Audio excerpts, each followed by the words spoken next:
लोक वर्षाची सुरुवात करतात नवनवीन संकल्पाने, एखाद्या ध्येयाने. आणि माझी नवीन वर्षाची सुरुवात झाली घरातील मस्त अशा भांडणाने. आणि या भांडणाचं कारण देखील काही मोठं नाही बरं का. माझं मन मला नेहमी खात राहतं की एवढं शिकून मी काहीच करत नाही, मी पैसे कमवत नाही, मी घरातच बसून आहे, माझ्याकडून काहीच होत नाही. आणि याच हीन भावनेचा राग निघतो इतरांवर. पण आता ते लोक माझेच असल्यामुळे मला समजून घेतात. घरात मला कोणी कमी लेखत नाही, पण माझंच मन माझ्यावर प्रश्न विचारत राहतं. आज मला एक गोष्ट समजली.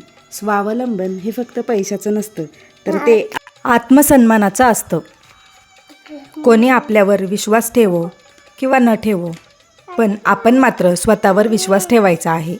स्वावलंबन म्हणजे फक्त पैसे कमावणे नाही, तर स्वतःला सिद्ध करण्याची गरज समाप्त होणे आहे. आज नाही जमलं तर उद्या प्रयत्न करूयात, उद्या नाही तर परवा करू, पण थांबायचं नाही.